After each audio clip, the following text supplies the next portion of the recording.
Hello everyone, कैसे हो आप सब लोग। आई रियली होप आप सब लोग बहुत अच्छे होंगे। Pragati this side, your SST teacher.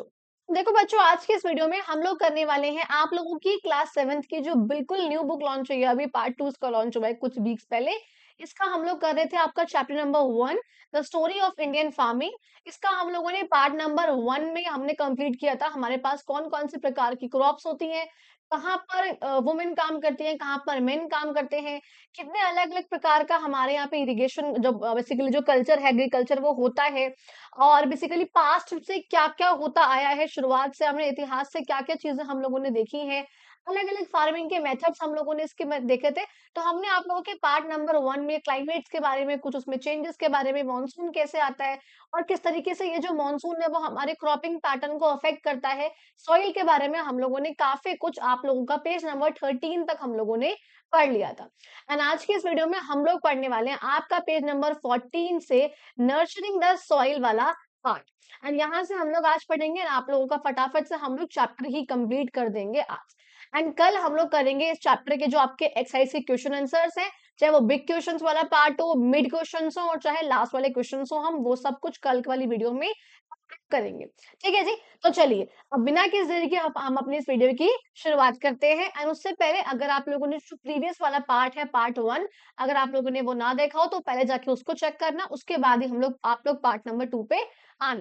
ठीक है जी। तो चलिए, अब हम लोग अपनी वीडियो की शुरुआत करते हैं। देखो, सबसे पहले यहाँ पर आज का टॉपिक हमें पढ़ना है सॉइल को नर्चर करना, यानी कि हम सॉइल को मॉइस्चर दे, सॉइल को न्यूट्रिएंट्स, सॉइल में मिनरल्स, ये सब चीजें कहाँ से आ रही है, कैसे प्रोसेस चलता है, हम उसके बारे में आज पढ़ने वाले हैं। अच्छा, कहते हैं देखो, healthy soil is crucial for a good harvest. भैया अगर हमें अच्छी फसल चाहिए तो उसके लिए हमने कल पढ़ा था कि जो सॉइल है वही हमारी फाउंडेशन होती है, नींव होती है कल्टीवेट करने की। तो अगर हमें चाहिए कि हमारी हार्वेस्ट अच्छी हो, उसके लिए हमें क्या चाहिए कि भैया हमारी जो सॉइल हो वो क्या होनी चाहिए, बहुत ही हेल्दी होनी चाहिए। सॉइल बहुत ही कॉम्प्लेक्स सिस्टम है जिसमें जैसे कि ऑर्गेनिज्म, देखो, सॉइल में ये नहीं कि सिर्फ मिट्टी ही मिट्टी है, नहीं। हमने कल पढ़ा था कि सॉइल जो है फॉर्म कैसे हुई थी, कि रॉक्स का टूटना, वेदरिंग होना उसकी, उसमें फिर मॉसेस लिकेंस लगना, फिर उसका और टूटना, फिर उसका दोनों ही के मटेरियल्स जो आपस में जो है उसका डिसॉल्व होना, वो मिलना, एंड फिर जो है सॉइल की फॉर्मेशन होना। हमने पढ़ा था dead decay and plants, decay decay plants and animals. अच्छा, हम यहाँ पर वही चीज कह रहे हैं कि जो सॉइल है वो इतना कॉम्प्लेक्स इकोसिस्टम है जिसके अंदर सिर्फ मिट्टी ही नहीं, उस मिट्टी के अंदर आपके बैक्टीरिया, हमारे अर्थवॉर्म्स, हमारा फंगी, इन सब ये सब उस मिट्टी के अंदर होते हैं। जाहिर सी बात है, मिट्टी में होंगे तभी तो उस मिट्टी को न्यूट्रिएंट्स मिलते हैं इन सब चीजों से। अच्छा, उसमें ह्यूमस होता है, हमने कल पढ़ा था ह्यूमस जो ऑर्गेनिक मैटर होता है जो डार्क से कलर का होता है। और ये फॉर्म कैसे होता है, ये ह्यूमस प्लांट्स और एनिमल्स के मर जाने से ये जो है फॉर्म होता है, इनके डिके होने से। अच्छा, उसी सॉइल में भैया मिनरल्स भी होते हैं। उस सॉइल में पानी भी हमको जो है, जब हम पानी प्रोवाइड करेंगे, जब उसको एयर मिलेगी बाहर से, तभी तो वो सॉइल जो है हमारे लिए यूजफुल बन सकेगी। तो बेसिकली यहाँ पर कहा गया है कि भैया soil is not just soil, बल्कि उसमें बहुत सारी ऐसी चीजें हैं जो कि प्लांट्स को बेनिफिट पहुंचाती हैं। और अनलेस एंड अनटिल प्लांट्स को कुछ फायदा ना हो तो उससे हमें कुछ नहीं मिल सकता है, जाहिर सी बात है। अच्छा, कहते हैं the organisms break down the organic material and improve the health of the soil enabling it to sustain healthy plants. Okay, कहते हैं भैया ये जो ऑर्गेनिज्म होते हैं, ये ऑर्गेनिक मटेरियल को, जो बहुत हेवी सा होता है, कॉम्प्लेक्स सिस्टम कहते हैं बेसिकली इसको, इसको तोड़ते हैं बहुत सिंपल पीसेज में, सिंपल सब्सटेंस में इसको तोड़ते हैं। और ताकि जो प्लांट है, पहली बात तो वो उसको बहुत इजीली उसको ऑब्टेन कर सके, जो भी मिट्टी में न्यूट्रिएंट्स है, जो मिनरल्स है, जो मॉइस्चर जो भी है, वो उसको प्लांट एब्जॉर्ब कर सके, उसको लेकर अपना काम कर सके। वो सारा काम कौन करते हैं, यही सब जो ऑर्गेनिज्म होते हैं, बैक्टीरिया, फंगी, अर्थवर्म, यही सब जो है वो काम करते हैं। अच्छा, अब क्या कहते हैं भैया, सॉइल की फर्टिलिटी को, सॉइल की हेल्थ को मेंटेन रखने के लिए, उसकी उपजाऊता को और सॉइल की हेल्थ को, पता नहीं क्या हुआ है गले में, कुछ ऐसा लगा जैसे कुछ चला गया गले में। मैंने तो कुछ खाया भी नहीं ऐसा। फार्मर्स यूज करते हैं इसके लिए सॉइल को कंजर्व करने के कुछ मेथड, सॉइल को बचाने के कुछ मेथड्स होते हैं फार्मर के, उसकी बात करते हैं कि आखिर फार्मर्स जो है सॉइल को कैसे कंजर्व करते हैं बेसिकली। फर्स्ट तरीका देखो यहाँ पे आपको दिखा रखे हैं, सॉइल की कंजर्वेशन का मतलब ही सिंपल सी भाषा में क्या हुआ भैया, सॉइल को कंजर्व करना, सॉइल को बचाना, बहुत सिंपल भाषा। अच्छा, यहाँ पर कहते हैं ट्रेडिशनल मेथड्स, दो मेथड्स हुए बेसिकली, आप आगे पढ़ोगे दो मेथड्स होते हैं सॉइल को, थोड़ी सी अगर आवाज अजीब लगे ना, आई एम रियली सॉरी, मैं 4-5 बार पानी पी चुकी, पता नहीं क्या हो रहा है। दो प्रकार की मेथड्स हुए बेसिकली। एक हुआ हमारे पास ट्रेडिशनल मेथड्स, यानी कि सॉइल को बचाने के ऐसे तरीके जो बहुत पहले से चलते आ रहे हैं। और एक आपके पास आगे आएंगे कॉन्टेम्पररी मेथड्स, यानी कि अप्रोचेस, यानी कि जो आज के टाइम के, जो मॉडर्न टाइम्स के कौन कौन से मेथड्स है, हम उसको हम लोग पढ़ेंगे। ठीक है जी। अब हम सबसे पहले पढ़ते हैं कि पहले से कौन से मेथड्स जो है वो चलते आ रहे हैं। उसके जो सबसे पहला है आप लोगों का, वो आप लोगों के पास है क्रॉप रोटेशन। कहते हैं भैया जो हमारे पूर्वज हैं, वो सॉइल को कंजर्व करने की, सॉइल को बचाने की कुछ बहुत पुरानी इंजीनियस टेक्निक्स, इंजीनियस का मतलब है जो उन लोगों ने खुद अपने यहाँ पर अपने खुद से डेवलप करी है, धीरे धीरे करके करते करते, तो कहीं और कहीं बाहर से नहीं आई है, उन लोगों ने खुद से डेवलप करी है वो। तो उसमें सबसे फर्स्ट जो आपके पास है that is called crop rotation. ये आपको यहाँ पिक्चर दिख रही है क्रॉप रोटेशन की। कल हमने एक वर्ड पढ़ा था विच वाज कॉल्ड इंटरक्रॉपिंग। कल हमने ऊपर एक वर्ड पढ़ा था which was called intercropping. Intercropping का मतलब भी क्या था, जब मैंने एक ही फील्ड में दो, मान लो अगर मैं क्रॉप्स को ग्रो कर रही हूँ, मैं क्या कर रही हूँ, मैंने एक साथ दो क्रॉप्स को ग्रो करा था। हमने ऊपर पढ़ा था, जो हमने राजस्थान का एग्जांपल देखा था कि उन्होंने परपेंडिकुलर वे में उन्होंने क्रॉपिंग करी हुई है। परपेंडिकुलर वे में क्रॉपिंग करी हुई है, जहां पर यहाँ पे कोई और क्रॉप ग्रो हो रखी है और इस तरीके से कोई और क्रॉप ग्रो हो रखी है, उसे हमने कहा था मल्टीपल क्रॉपिंग, इंटर क्रॉपिंग। वैसा ही कुछ हमारे पास होती है क्रॉप रोटेशन। इसमें भी हम क्या करते हैं, एक ही टाइम पे कहते हैं कि डिफरेंट सीजन्स में हम डिफरेंट डिफरेंट क्रॉप्स को जो है सेम फील्ड में ग्रो कर रहे होते हैं। बेसिकली क्या कहा मैंने, डिफरेंट डिफरेंट सीजन, भाई विंटर से मैंने यहाँ पे इधर कोई और क्रॉप ग्रो कर रखी है, इधर मैंने कोई और क्रॉप ग्रो कर रखी है, that is called crop rotation. तो मैं क्या कर रही हूँ, डिफरेंट डिफरेंट टाइम्स पे सेम ही फील्ड में, ऐसा नहीं है कि मैं हर बार उस फील्ड में एक ही क्रॉप को ग्रो कर रही हूँ, नहीं। अगर अभी विंटर सीजन लगा है तो मैंने कुछ और ग्रो कर दिया, खरीफ वाला क्रॉप है तो मैंने इस टाइम पे मानसून में वो वाली ग्रो कर रखी है। दैट मीन्स मैं डिफरेंट डिफरेंट क्रॉप्स ग्रो कर रही हूँ। तो जब मैंने दो क्रॉप ग्रो करी है, that will be called crop rotation. अगर मैंने 3 4 5 ऐसे बहुत सारी different different kinds of crops जो है एक ही लैंड पे ग्रो करी है, उसे आप लोग कहोगे क्या, मल्टीपल क्रॉपिंग। क्या कहोगे उसे आप लोग, मल्टीपल क्रॉपिंग। अच्छा, एक यहाँ पे नाम दे रखा है विच is called contour ploughing. Contour ploughing का मतलब क्या होता है, कल हम लोगों ने वर्ड पढ़ा था प्लो। प्लो का मतलब हमने देखा था कि अपने जो है जो खेत है अपना, उसमें प्लोइंग करना, यानी कि हल से उसको ऐसे करके हल्का-हल्का टिल करना, उसको जोतना। तो वही यहाँ पर कहा गया है, कॉन्टूर फ्लोइंग का मतलब क्या है कि आपने जिस लाइन में आप ऐसे खेती कर रहे हो, आपने उसी लाइन में प्लो कर रखा है हल्का-हल्का, कि जो सॉइल का इरोजन है वो बच सके, सॉइल एकदम से बहकर ना जाए, सॉइल हमारी जो है कंजर्व हो सके, वो प्रोटेक्ट हो सके उसकी लेयर। इसी का अभी आगे एक और पॉइंट आएगा which will be called as terrace farming, उसको हम आगे पढ़ेंगे। ये बात पहले यहाँ तक की बात समझ में आ गई, क्लियर हो गया यहाँ तक का पॉइंट? अच्छा, कहते हैं भैया आपको ये चीज़ पता है कि पंचगव्य, पंचगव्य बेसिकली क्या होता है, गाय के कुछ 5 प्रोडक्ट्स का मिक्सचर मानते हैं इसको, और कहते हैं कि अगर हमने अपनी फसल में इसको यूज़ करा अपने सीड्स वगैरह में, तो जो क्रॉप के की ग्रोथ होती है वो काफ़ी अच्छी हो जाती है। और इवन इसमें फिर ना बीमारियाँ, कीड़े-मकोड़े ये सब भी नहीं लगते हैं। उसमें क्या-क्या चीज़ें हैं, एक तो गाय का गोबर, डंग, यूरिन यानी कि उनका वॉशरूम, ठीक है, मिल्क दूध, ठीक है, आपका दही यानी कि कर्ड यानी कि दही, और घी यानी कि तो घी होता ही है। कहते हैं कि बायो फर्टिलाइज़र का काम करेगा, यानी कि एक तरीके से मैन्योर जैसा होगा ये, जो कि क्रॉप की ग्रोथ को अच्छा ही करेगा। अगर यहाँ पे लिखा होता कि केमिकल फर्टिलाइज़र है, तो फिर तो भैया वो केमिकल वाला है, लेकिन यहाँ लिखा है बायो, जो कि नेचर के लिए नुकसानदायक नहीं है, तो बढ़िया वाली चीज़ है। ठीक है जी? अच्छा, अब देखो आगे आप लोगों से बात कर रहे हैं बच्चा कंटेम्पररी अप्रोचेस। कहते हैं आज के टाइम पे जो कुछ मॉडर्न टेक्निक्स की बात यहाँ पे करी हुई है, जैसे कि यहाँ पर हम कहेंगे टेरेसिंग या फिर टेरेस कल्टीवेशन। आपको ये दिख रही है पिक्चर, या तो ये वाली पिक्चर देख लो, और चाहे आप लोग आगे भी, मैंने शायद पिक्चर कहीं पे लगाई तो थी, नहीं लगाई, हाँ तो वो आगे कहीं पर थी तो मैंने इसलिए वो नहीं ऐड ऑन करी होगी फिर। This was called terrace cultivation या टेरेस फार्मिंग इसे हम बोलते हैं। अच्छा, एक चीज यहाँ पे समझना कि इसका काम क्या है। कहते हैं कि हिली एरियाज में इस्तेमाल होती है ये, ताकि एक स्टेप से बन सके, ताकि पानी का रन ऑफ कम से कम हो और सॉइल का इरोजन ना हो। 2-3 पॉइंट यहाँ पे जरा लाइन आप लोग समझ। एक वर्ड यहाँ पे लिखा हुआ है सॉइल का इरोजन। सॉइल के इरोजन का मतलब क्या होता है बच्चा, यानी कि सॉइल का बह जाना, सॉइल का वहां से बह जाना। अच्छा जी, एक वर्ड यहाँ पे लिखा होता है कि लिखा हुआ है वाटर रन ऑफ, कि वो पानी से बह ना जाए। और एक यहाँ पे लिखा है भैया हिली एरियाज में। हिली एरियाज कहाँ गया, ये रहा हिली एरियाज। जरा एक बार इसको समझना। मान लो ये आपका हिल है ऐसे करके, ठीक है? ऐसे करके हिल है हमारा। यहाँ पे मैंने क्रॉप कर रखी है, फार्मिंग मैं कर रही हूँ, यहाँ पे इस तरीके से मैंने फार्मिंग करी हुई है। मैंने ऊपर से पानी डाला या बारिश आई, कुछ भी हुआ, तो सारा पानी ऐसे बहकर जाएगा, आराम से फ्लैटली चला जाएगा, बहुत स्लोप पे, क्योंकि काफ़ी स्लोप है यहाँ पे, आराम से जो है पानी बह के चला गया। पानी के साथ-साथ मिट्टी बह के चली गई। क्या पता कुछ प्लांट भी उखड़ जाएँ, बिकॉज़ ज़ाहिर-सी बात है मिट्टी में उनके रूट्स कनेक्टेड हैं, उनको जोड़ रखा है। अगर वहाँ से मिट्टी ही बह जाएगी, रूट्स लूज़ हो जाएँगी, अगर रूट्स हल्की पड़ जाएँगी, तो प्लांट भी वहाँ से हट सकता है, बह सकता है, सब कुछ खराब हो गया। इसके लिए क्या करते हैं, हिली एरियाज़ में हम ऐसे ना, यहाँ पे मान लो हमारा हिल पहले ऐसा था, पानी डालेंगे तो आराम से ये क्रॉप वगैरह जो भी है वो सब यहाँ पे जो है बह के नीचे आ सकते हैं। हमने यहाँ पे क्या करा भैया, हमने यहाँ पर बना दिए कुछ स्टेप्स। यहाँ पे जैसे आपको यहाँ पे दिख रही है ये किस टाइप का, कि हमने यहाँ पे क्या करा, कुछ स्टेप से बना दिए इस तरीके से।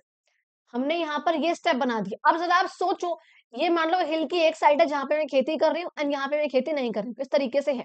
तो मैंने क्या करा, मैंने यहाँ पे हल्के से इसको काट-काट के मैंने इसके स्टेप बना दिए। अब इससे क्या होगा, अगर अब मैं पानी डालूँगी, तो हल्का पानी यहाँ आएगा, हल्का रुकेगा वो, उसकी स्पीड कम होगी, फिर हल्का सा पानी आगे जाएगा, पहले थोड़ा बहुत यहाँ पे मिट्टी एब्ज़ॉर्ब कर लेगी ऑलरेडी यहाँ पे, फिर हल्का आगे जाएगा, यहाँ तक पहुँचेगा, फिर मिट्टी एब्ज़ॉर्ब करेगी, फिर हल्का आगे जाएगा, फिर मिट्टी एब्ज़ॉर्ब करेगी। इससे क्या हो रहा है, स्टेप्स बनने के बाद पानी के रन ऑफ की वजह से मिट्टी का इरोज़न कम से कम होगा। पहली अच्छी बात हो गई। दूसरा काम हम और क्या कर सकते हैं सॉइल को कंज़र्व करने के लिए, सेकंड यहाँ पे लिखा हुआ है एफ़ॉरेस्टेशन। एफ़ॉरेस्टेशन का मतलब होता है पेड़ों को लगाना। डिफ़ॉरेस्टेशन का मतलब क्या होता है बच्चा, पेड़ों को काटना। एफ़ॉरेस्टेशन का मतलब होता है पेड़ों को लगाना। अगर आप जब पेड़ों को काट रहे हो, तो आपने उनकी जो रूट्स है, उसको वीक कर दिया, आपने पेड़ काट दिया, रूट्स खराब हो गई, सॉइल का इरोज़न हो जाएगा, वहाँ से बह जाएगा। लेकिन अगर आप पेड़ों को लगा रहे हो, सॉइल को बाँधेगा, सॉइल टिकी रहेगी। तीसरी बात यहाँ पे आती है, हमारे पास एक होता है मल्चिंग। अब मल्चिंग का मतलब क्या होता है? ये पिक्चर कोई रोड की नहीं है, जहाँ पे रोड बना रखा है, नहीं। मल्चिंग का मतलब होता है बच्चा, कि जो भी फॉर सपोज़ क्या रहता है, आपने क्रॉप को आप ग्रो कर रहे हो। आपको पता है जो आपकी क्रॉप है, जो प्लांट है वो छोटे-छोटे से मान लो नॉर्मल साइज़ के मानो छोटे हैं। तो आपने क्या करा, उस प्लांट के आस-पास आपको ये दिख रही है घास-फूस जैसी चीज़ें, ये आपको पिक्चर में दिख पा रहा है कि घास-फूस जैसी चीज़ें हो गई, या फिर ये प्लास्टिक का ब्लैक वाला पन्नी हो गई, या ये घास-फूस जैसी चीज़ें हो गई। मैंने क्या करा, मैंने अपनी क्रॉप को इस एक छोटी-छोटी जो ये क्रॉप दिख रही है आपको ग्रीन से कलर की, मैंने इसको क्या करा भैया, इससे कवर अप कर दिया। ताकि पहली चीज़ तो ये मॉइस्चर को रिटेन रखेगी, और दूसरी बात सॉइल का इरोज़न जो है इससे कम से कम होगा। अगर पानी में आएगा तो कम से कम बह के जाएगा, इसी में जो है टिका रह जाएगा। होगी ये चीज़, ज़ाहिर-सी बात है। तो ये यहाँ पर कुछ मेथड्स हमारे पास हो गए जिससे हम आज के टाइम पे जो मॉडर्न मॉडर्न मेथड्स हैं, ये हम इस्तेमाल करते आ रहे हैं। अभी भी इस्तेमाल करते हैं। यहाँ पे आप लोगों को दिख रहा है, यहाँ पे कहते हैं बनाना ट्रीज़ है यहाँ पर बर्ड्स में। ये आपको 1 सेकंड रुको, ये आपको साइड में दिख रहे हैं, ये बनाना के बड़े-बड़े पेड़, जो कि खेत के साइड में लगा रखे हैं, ताकि इससे क्या होगा बेसिकली, अगर एकदम से हवा आती है, हवा चलती है, तो ये मिट्टी यहाँ से कम उड़ के जा पाएगी। मिट्टी कम जाएगी, बिकॉज़ मिट्टी यहाँ तक जाएगी, टकराएगी, फिर से नीचे गिर जाएगी। तो क्या होगा, मिट्टी यहीं पे रह जाएगी। इस तरीके से यहाँ पर दिखा रखा है ये। ये यहाँ पे आपको ड्रोन दिखा रखा है कि किस तरीके से ड्रोन का इस्तेमाल करा जा रहा है। ये देखो कैमरेज़ लगे हुए हैं यहाँ पे जगह-जगह, कि ड्रोन का इस्तेमाल करा जा रहा है मिट्टी की क्वालिटी को असेस करने के लिए, कि इसमें मॉइस्चर कितना है, क्या चीज़ें हैं, वो सब चीज़ें। अच्छा, यहाँ पे एक वर्ड लिखा हुआ है बच्चा, which is called green house. Green house का मतलब क्या होता है? एक बार ज़रा मुझे एक चीज़ बताओ, और ज़रा खुद से भी सोचो। भाई हमारे इंडिया में तो क्लाइमेट हमने पढ़ा हुआ है कैसा रहता है, ट्रॉपिकल रहेगा नीचे वाले एरियाज़ में, उससे ऊपर हल्का सब ट्रॉपिकल रहेगा। हमने ये चीज़ पढ़ी हुई है, ठीक है? लेकिन जो कुछ ऐसे एरियाज़ हैं फॉर सपोज़, और ग्लोब में और ऊपर है, मैं ग्लोब इस टाइम लेके नहीं बैठी हूँ, आज दिखाऊँगी आप लोगों को, नेक्स्ट क्लास में लेके बैठेंगे हम ग्लोब, कि जो आप लोगों का क्या कह रही थी मैं, जो कंट्रीज़ और ऊपर है हमसे, फॉर सपोज़ रशिया है, कनाडा है, जो इधर की तरफ, मतलब कुछ भी हमसे ऊपर है, उन जगहों पे खेती-बाड़ी कैसे होती होगी? क्या वो कंट्रीज़ प्रॉपर रूप से सिर्फ़ और सिर्फ़ इम्पोर्ट पे डिपेंड होती होंगी कि हाँ जी, हमें इंडिया से मिल जाएगा या हमें अफ्रीका से मिल जाएगा? नहीं। वो कंट्रीज़ अपने यहाँ पर भी प्लांटेशन करती है, एंड उसके लिए वो लोग क्या करते हैं, वो लोग बनाते हैं ग्रीन हाउस। ग्रीन हाउस का मतलब क्या होता है?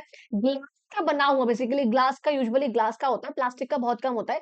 ग्लास के ऐसे इस प्रकार के ग्लास से बना होता है बेसिकली वो, जिसमें क्या होता है, जो भी हीट आई है ना, वो सारी की सारी जो हीट है वो ट्रैप हो जाएगी। सारी की सारी हीट क्या हुई? ट्रैप हो गई। अब सब के सब उस ग्लास के अंदर रह गई। ग्लास के अंदर ये खेती कर रहे होते हैं। तो आपको साइड में ये ग्लास दिख रहे हैं सारे, ये सब ना ग्लास है जो आपको यहाँ पिक्चर दिख रही है पीछे की तरफ। ये यहाँ पे दिखा रखा है। किस तरीके से ग्रीन हाउस में हमने यहाँ पर ड्रोन्स के इस्तेमाल से उसका मॉइस्चर को भी असेस कर रहे हैं। हमें ये चीज़ यहाँ पर इस पिक्चर में भी दिखा रखी थी। तो आपको समझ में आ गया कि आखिर ग्रीन हाउस क्या होता है। ठीक है जी। अब आगे मूव करेंगे। आगे हम लोगों ने पढ़ना है वाटर कि आखिर पानी कितना ज़रूरी है। भाई बहुत ज़रूरी है। पानी सिर्फ नहीं कि हमारे लिए ज़रूरी है। खाने ज़ाहिर-सी बात है भैया सॉइल के लिए, मिट्टी के लिए, कल्टीवेशन के लिए बहुत ज़्यादा ही ज़रूरी है। अच्छा, देखो कहते हैं एग्रीकल्चर या आप कहोगे इरिगेशन बेसिकली 2 प्रकार का होता है। पहले यहाँ पे 2 टर्म आप लोगों को पता है ना, एक होता है बच्चे मैंने सुना है इसमें भी कई बार कन्फ्यूज़ होते हैं। एक होता है इरिगेशन और एक होता है हार्वेस्टिंग। हार्वेस्टिंग का मतलब होता है बच्चा फसल की कटाई करना। और इरिगेशन का मतलब होता है इस क्रॉप को पानी देना। समझ रहे हो? ये दोनों चीज़ें यहाँ पर है और ये दोनों ही चीज़ें किसका पार्ट है बेटा? आपका एग्रीकल्चर का पार्ट है। अच्छा जी, हम लोग जब भी कोई क्रॉप को ग्रो करते हैं मैंने कल भी समझाया था, पहले हम लोग सोइंग करते हैं यानी कि हम लोग सीड्स को बोते हैं पहले। उसका भी आगे अभी एक पॉइंट आएगा। हमने सीड्स बो दिए हम लोग क्या करेंगे उन फसलों को जो है हम उसको इरिगेशन देंगे, हम उन फसलों को पानी देंगे। बीच में हम उसको मैन्योर देंगे या फर्टिलाइज़र देंगे या उसके अंदर हम लोग पेस्टिसाइड्स डालेंगे ताकि कीड़े-मकोड़े भी ना लगे। ये सब चीज़ें होंगी, क्रॉप तैयार हो जाएगी। अब हम उस क्रॉप की हार्वेस्टिंग करेंगे यानी कि हम लोग उसकी कटाई करेंगे। कटाई करने के बाद प्रॉपर फसल हमारे हाथ में आ गई इतनी बड़ी-बड़ी। कल हम लोगों ने एक वर्ड पढ़ा था व्हिच वाज़ कॉल्ड थ्रेशिंग जिसमें हमने क्या कहा था फसल को हम लोग पटक-पटक के मारेंगे अगर हम लोग मैनुअली कर रहे हैं तो, वरना मशीन्स तो आती ही हैं थ्रेशर जैसी, जिससे हम लोग फसल में से जो प्रॉपर डंडी है हमारी उसमें से ग्रेन को अलग कर देंगे, बाकी का जो रेसिड्यू है बचा हुआ है उसको हम लोग अलग कर देंगे और उस तरीके से हमें जो है अपने प्रॉपर ग्रेन्स मिल जाते हैं। तो ये जो आपका प्रॉपर एक प्रोसेस चलता है हमारे एग्रीकल्चर का सारा। अच्छा जी। देखो कहते हैं बेसिकली क्योंकि पानी इतना ज़रूरी है, इसके बिना तो भैया क्रॉप्स ग्रो ही नहीं हो सकती हैं। पानी किस तरीके से आ रहा है ये भी यहाँ पर ज़रूरी हो जाता है। कहते हैं जो हम क्रॉप्स में इरिगेशन करते हैं, बेसिकली हम 2 तरीके से कर रहे होते हैं। या तो हम रेन पे डिपेंड होते हैं, बारिश पे जो कि पहले के लोग हुआ करते थे या फिर हम लोग आज के टाइम पे आर्टिफिशियल यानी कि जो हमारे पास मेथड्स हैं इरिगेशन के, हम लोग उन पे डिपेंड होते हैं इरिगेटेड मेथड्स पे। तो उसकी बात यहाँ पे करेंगे। अच्छा, अगर मैं बात करूँ भैया पहला आपका पॉइंट है रेन फेड एग्रीकल्चर यानी कि ऐसा एग्रीकल्चर जिसमें से हम जो फार्मिंग कर रहे हैं, वो हम प्रॉपरली एंटायरली यानी कि पूरे तरीके से रिलाय का मतलब होता है हम डिपेंडेंट हैं। किस पे डिपेंडेंट है भैया? बारिश पे। कि हम जब क्रॉप्स ग्रो कर रहे हैं, तो अगर मेरी रेन फेड क्रॉप्स हैं या अगर मैं रेन फेड एग्रीकल्चर कर रही हूँ, दैट मीन्स मैं बारिश पे डिपेंड हूँ कि जब बारिश आएगी मेरी क्रॉप बढ़िया हो जाएगी, बारिश आएगी मेरी क्रॉप बढ़िया हो जाएगी, इतना हो जाएगा, मौज है एटसेट्रा, एटसेट्रा।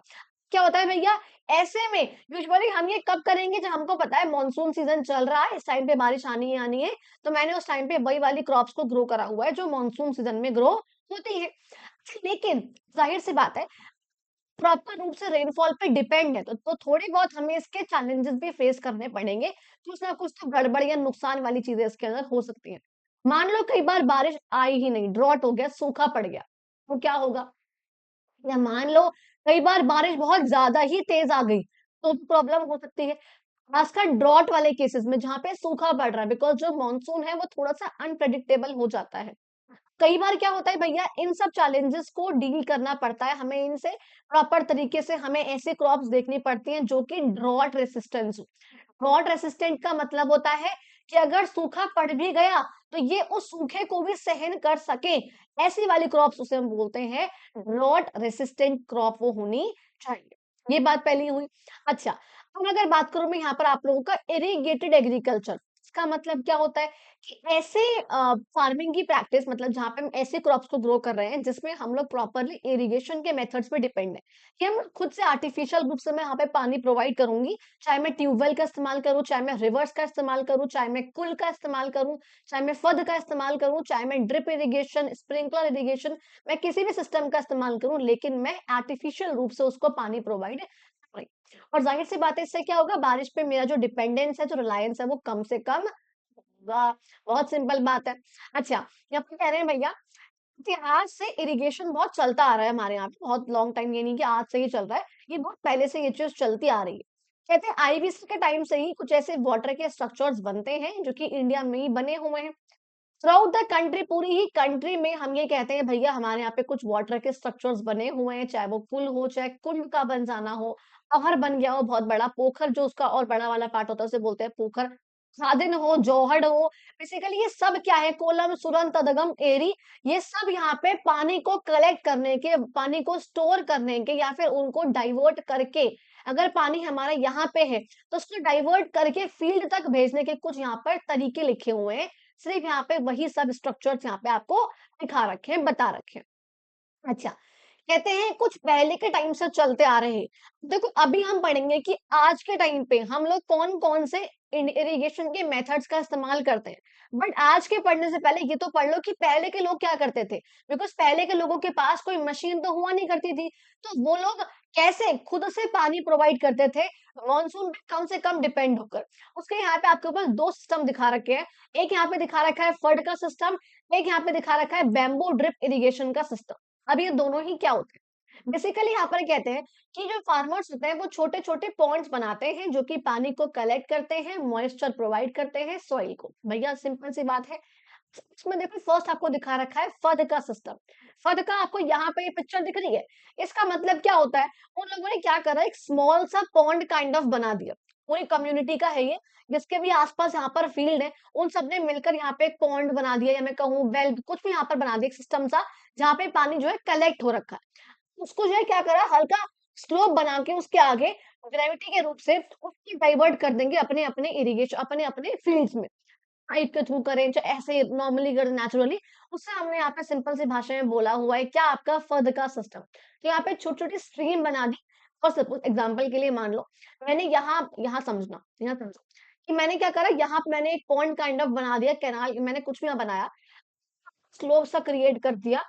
एक फील्ड यहाँ पर है, क्योंकि मैंने बोला कम्युनिटी का है ये, एक फील्ड यहाँ पर है, एक फील्ड यहाँ पर है, एक फील्ड यहाँ पर है, एक फील्ड यहाँ पर है। मैंने क्या करा, पानी का बहाव मैंने इस तरीके से रखा कि हल्की सी कटाई मैंने यहाँ पे करी कि पानी यहाँ पर भी आए, हल्का सा पानी मैंने यहाँ भी भेजा, हल्का पानी मैंने यहाँ भी भेजा, थोड़ा पानी मैंने यहाँ भी दिया, एंड थोड़ा सा पानी मैंने आगे चल के इसको भी दिया। इस एक सोर्स से सबको ही जो है पानी मिल गया, बिकॉज ये कम्युनिटी का है पूरी की पूरी, and that is called as आपका फद का सिस्टम। ठीक है जी। सेकंड आप लोगों के पास यहाँ पे बच्चा bamboo drip irrigation system. Bamboo drip irrigation system का मतलब क्या होता है भैया, सिंपल सी भाषा में, आपको ये पिक्चर यहाँ पे दिख रही है बैम्बू की। क्या हो रहा है, बैम्बू से, बैम्बू को ऊपर से काट देते हैं, बैम्बू पूरा गोल है, उसको ऊपर से काट दिया तो क्या हुआ, पानी है उसमें। अब क्लियर है, पानी को इस तरह बहुत बड़ी बड़ी बैम्बू होती है उन लोगों के पास। तो क्या देखो आपको दिख रहा है ये, अब ये क्या हो रहा है, पानी यहाँ पे आप डाल रहे हो इस तरीके से, एंड आपने इसको अपने फील्ड में कनेक्ट कर रखा है। और ये यहाँ से होता होता बैम्बू, अलग अलग बैम्बू अपने कनेक्ट कर रखे हैं, 4 5 6 7, इस वाले बैम्बू से ये वाला बैम्बू, फिर यहाँ पे से ऐसे वाला बैम्बू, फिर ये ऐसे जाएगा बैम्बू, फिर ये आगे जाएगा फील्ड्स में, एंड फिर जो है यहाँ पे आके वो पानी दे देगा। इस तरीके से क्या है, बैम्बू का आपने टप टप टप टप करके जो है पानी उस तक पहुंचेगा। नीचे आपने जो है यहाँ पर छेद से लगा रखे हैं, यहाँ पर छेद कर रखे हैं, ताकि ड्रिप के थ्रू बूंद बूंद करके जो है ये पानी बैम्बूस के थ्रू वहां तक पहुंच सके। तो आपने क्या करा, आपने एक बार पानी डाल दिया, एंड वो ड्रिप ड्रिप करता करता वहां तक पहुंच जाएगा। इसी बैम्बू के ड्रिप इरिगेशन से इंस्पायर होकर हम लोगों ने, मतलब बाद में हमारे पास आया था जो हमारी मॉडर्न कुछ इरिगेशन की techniques, which was called as drip irrigation, को जिसे हम ट्रिकल अभी कहते हैं, मेरे ख्याल से ट्रिकल ही है, हाँ ट्रिकल इरिगेशन नाम है इसका। तो देखो इसमें आपको ये पिक्चर दिख रही है ड्रिप इरिगेशन की। इसमें क्या होता है कि हमने क्या करा, पानी के सोर्स से हमने यहाँ पे पाइप्स लगाए छोटे छोटे, आपको दिख रहे हैं ये पाइप्स यहाँ ब्लैक कलर के। पाइप में क्या करेंगे ये लोग, इन पाइप में इन लोगों ने कर रखे हैं छेद, जहां पर भी प्लांट लगा रखा है वहां पे इस पाइप में करा हुआ है छेद। इस तरीके से यहाँ पर इसमें हो रखे हैं बच्चा, आपके छोटे छोटे से यहाँ पर छेद कर रखे हैं। क्या हो रहा है भैया कि जब जिस क्रॉप, जब इन्होंने इसको ऑन करा, ऑन करते ही जब पानी का फ्लो हो रहा है, तो वो इस तरीके से होगा कि वो बूंद बूंद करके जो है सीधे ही रूट्स तक पानी पहुंचाएगा, बूंद बूंद करके, इसके थ्रू बूंद बूंद करके जो है क्रॉप्स तक पानी पहुंचेगा, इसके रूट्स तक पानी पहुंचेगा। और इससे क्या होता है, पानी का कम से कम वेस्टेज होगा, कम से कम इस्तेमाल होगा, और जितना की जरूरत है सिर्फ और सिर्फ पानी उतना ही यहाँ पर लगेगा। तो ट्यूब्स के थ्रू, पाइप्स के थ्रू जो है ये करा जाता है। ठीक है जी। ये आपको बहुत अच्छे से क्लियर हो गया, तो आपको यहाँ पर यही वाले पिक्चर में और ऊपर यहाँ पर यही बता रखा था। एक यहाँ पे आपके पास है बचा स्प्रिंकलर इरिगेशन। अब स्प्रिंकलर क्या होता है? ड्रिप में हमने क्या करा, बूंद-बूंद करके पानी पहुँचाया। स्प्रिंकलर में आपको दिख रहा है हम स्प्रिंकल कर रहे हैं, जैसे कि आर्टिफिशियल रेन हो रही है ना? उस तरीके से क्या हो रहा है वो फुव्वारे के रूप में जो है हल्का-हल्का पानी जो है सबके पास वो हर एक क्रॉप पर पहुँच रहा है। सिंपल सी बात है, यहाँ पे समझ में आ गया आप लोगों को? अच्छा, देखो सोचो ज़रा, अगर हम ऐसा कर दें कि जैसे जैसे मतलब मेरे खुद के घर में एक मतलब मेरे फूफा जी हैं, उनके पास ना ट्यूबवेल है और उनका जो खेत है ना, तो वही वाली बात है मतलब यार क्या बड़े हैं तो उनको हम नहीं बोल सकते ना ये चीज़ें। बट क्योंकि वो उनको है कि ठीक है पानी तो है ही बहुत सारा, बट समझो इस बात को ज़रा। कई बार क्या होता है कि ट्यूबवेल है मान लो, ठीक है? अब लोग बाग क्या करते हैं जो हरियाणा में तो बहुत होती हैं ये सब चीज़ें कि ट्यूबवेल में पानी डाला और ट्यूबवेल का पानी आराम से जो है फील्ड में उन्होंने छोड़ दिया। अब भाई क्या हो रहा है पता है? पानी इतना एक्स्ट्रा भर जाता है कई बार बिकॉज़ पानी का फ्लो इतना ज़्यादा हो गया, सरफेस तक वो पानी पहुँच गया और उससे क्या होता है कि पानी वेस्ट भी हो रहा है, एफिशिएंटली उसका इस्तेमाल भी नहीं हो रहा। कई बार क्रॉप को भी ज़्यादा पानी मिल जाता है एज़ जितना उस क्रॉप को पानी चाहिए। तो अब ये चीज़ मतलब फूफाजी ये चीज़ पहले करते थे। अब मेरे फूफाजी ने भी जैसे मैं कुछ टाइम पहले उनकी फील्ड में गई थी, तो मैंने देखा था उन्होंने अपने फील्ड में ड्रिप इरिगेशन का सिस्टम का जो है इस्तेमाल करना वो शुरू करा है। ठीक है? तो जब मैं फर्स्ट टाइम गई तब तो ऐसा था वहाँ पर ट्यूबवेल था। तो मतलब ये था मेरे को तब भी कि यार ये बहुत पानी वेस्ट हो रहा है यहाँ पे फील्ड्स में ऐसे करके। लेकिन जब मैं कुछ टाइम पहले गई तब मैंने देखा कि उन्होंने यहाँ पे ड्रिप इरिगेशन स्प्रिंकलर वगैरह नहीं लगाया अभी, लेकिन उन्होंने अपने उससे कनेक्ट करके उसको ड्रिप इरिगेशन यहाँ पे सिस्टम जो है शुरू कर दिया। And that was a very major that was good initiative kind of मतलब तो वो अच्छा लगा मेरे को भी देखकर कि क्या होगा पानी का सही तरीके से इस्तेमाल होगा, जितना पानी चाहिए उतना लगेगा, एफिशिएंटली यूज़ होगा, पानी वेस्ट भी नहीं होगा और क्रॉप को जितना चाहिए उतना उस तक पहुँच जाएगा। सिंपल सी भाषा में अच्छा, कहते हैं ये जो मॉडर्न मेथड्स हैं पानी को ये क्या करते हैं भैया पानी को यूज़ करना और बहुत एफिशिएंटली इन सब से हो पाता है और ये चीज़ जो है हमारे इंडिया में बहुत ज़रूरी है बिकॉज़ हमको ये पता कि ग्राउंड वाटर जो होता है, जो ग्राउंड वाटर होता है वो इतना कम होता जा रहा है ना हमारा। पता है इसका मेजर कॉज़ क्या है? इसका मेजर कॉज़ है बच्चा हमारा एग्रीकल्चर, जो कि सबसे ज़्यादा पंजाब और हरियाणा में होता है। तो कहते हैं इतना कि बहुत ज़्यादा मतलब आई थिंक 75 या 65% समथिंग कहते हैं कि जो ग्राउंड वाटर है, वो डिप्लेट होते जा रहा है, वो खत्म होता जा रहा है। बिकॉज़ ऑफ इरिगेशन मेन इसका कॉज़ है एग्रीकल्चर का इरिगेशन। ठीक है? कहते हैं द इवोल्यूशन ऑफ इरिगेशन मतलब जब ये इरिगेशन आया था बेसिकली, इसके आने का इंडिया पे काफ़ी अच्छा इम्पैक्ट पड़ा था। अब जो फार्मिंग है वो ऐसे एरियाज़ में भी हो सकती है जहाँ पे बहुत कम बारिश आती है। अच्छा जी, क्रॉप का यील्ड इससे इंक्रीज़ हुआ था। यील्ड का मतलब क्या होता है कि क्रॉप आपका कितना प्रोड्यूस करके दे रही है। क्रॉप का प्रोड्यूस कितना है उसे हम बोलते हैं यील्ड। बहुत ही अच्छे तरीके से फूड की सप्लाई जो है वो हमारे देश में हो जाती है। ये आपको समझ में आ गया बहुत सिंपल से पॉइंट्स हैं यहाँ पे इरिगेशन को लेके, एग्रीकल्चर को लेके। अच्छा, एक और यहाँ पे आपके पास चीज़ आएगी जो कि बहुत ज़रूरी है प्लांट्स के लिए दैट इज़ सीड्स। अगर बीज ही नहीं होंगे तो प्लांट्स कैसे ग्रो होंगे? सिंपल सी भाषा है, सिंपल सी बात है। ना बीज ही नहीं है तो क्या सर में ग्रो करोगे अपने? सर से ग्रो करोगे या बैग डाल के, फ़ोन डाल के ग्रो करोगे? नहीं ना। बीज चाहिए ना प्लांट्स को, क्रॉप को ग्रो होने के लिए। उन्हीं बीजों के बारे में ज़रा हम लोग पढ़ते हैं। कहते हैं भैया seeds have been passed down in families from generation to generation preserved at the community level and share. ये जाहिर सी बात है जो सीड्स हैं हम उसको देखते आ रहे हैं कैसे ट्रांसफर भी उसका हो रहा है सीड्स का बेसिकली। अगर मेरे फादर जो है खेती करते हैं उनके पास सीड्स है मैंने भी उन्हीं से जो है खेती करना जो है शुरू कर दिया है। कहते हैं कुछ एरियाज में ऐसा होता है वुमेन भी कैरी करती हैं them as a part of gifts they bring to their marital home. कहते हैं कि जब महिलाएं बेसिकली ऐसा होता है या होता था आई डोंट नो बट कई एरियाज में क्या होता है जो वुमेन होती है वो अपने घर से बेसिकली हम कहते हैं अपने मायके से ससुराल में जब जाती है ना अपने मैरिटल होम जाती हैं अपने घर जाती हैं वो तो उस टाइम पे वो सीड्स बीज ही अपने साथ लेके जाती हैं बहुत अच्छी क्वालिटी के कहते हैं हाई यील्डिंग सीड्स कि देखो यहाँ पे बहुत अच्छा ये पॉइंट आगे भी आएगा हाई यील्डिंग सीड्स जिसे हम बोलते हैं HYV सीड्स का मतलब होता है ऐसे सीड्स जो कि हमें हाई यील्ड दे हाई यानी कि ज्यादा यील्ड यानी कि प्रोड्यूस कि जो भी उन क्रॉप से जब हम क्रॉप्स की कटाई करें तो हमें ज्यादा से ज्यादा प्रोड्यूस मिले ऐसा ना हो कि हमें बहुत कम सामान मिल रहा है बहुत कम ग्रेन मिले नहीं हमको रेजिड्यू कम मिले लेकिन ग्रेन जो है वो ज्यादा मिले उसे हम बोलते हैं हाई यील्ड अच्छा ऐसे एक सीड्स को सिलेक्ट करा जाता है और ताकि वो आगे तक भी हमारे पास काम हमारे लिए वो आ सके अर्थशास्त्र जो कौटिल्य की है, it provides instructions for preparing seeds of various kinds of planting, यानी कि कहते हैं कि खेती बाड़ी करने के लिए अर्थशास्त्र में भी सीड्स को प्रिपेयर कैसे करना है उसके हमारे पास कुछ इंस्ट्रक्शंस दिए गए हैं। अच्छा जी, कहते हैं क्या बोलते हैं, अगर हमें कॉटन सीड्स करने हैं तो कहते हैं कॉटन सीड्स को आप जरा ना एक बार अच्छी तरह से लपेट लपाट के उसको फैला के उसको रख दो गाय के गोबर के साथ, तो बढ़िया हो जाएगा। अगर आपके गेहूं बीन्स या पल्सेस वगैरह ग्रो करनी है तो कहते हैं इनके जो सीड्स होते हैं आप उनको ड्यू में सोक करके रखो। ड्यू में सोक करने का मतलब क्या होता है, DEW का मतलब होता है ओस। मान लो ठंड है, ठंड की रात है, ठंड की रात में क्या होता है, ओस होती है, हल्की हल्की नमी होती है लेकिन ठंड होती है, उससे हम बोलते हैं ड्यू, ओस। तो कहते हैं कि आसमान के नीचे उसको खुला छोड़ दो आप इन सबको, ठीक है, और कुछ टाइम तक फिर उसको सुखाओ, धूप में उसको सुखाओ फिर, और उसके बाद आप इसको प्लांट करो, तो बहुत अच्छा ग्रो होगा।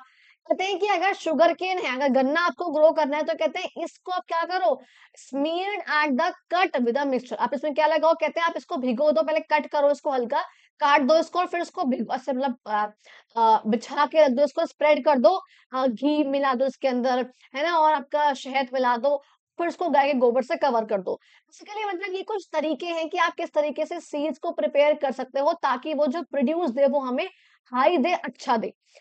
इसका ताकि वो हाई प्रोड्यूस दे सके इसके लिए हमारे पास अभी आगे हमने कौन सा मेथड लिया है वो आप समझोगे, बट अभी यहाँ पे समझो कि यहाँ पे पहले के टाइम से कौन सा मेथड जो है वो चलता आ रहा है।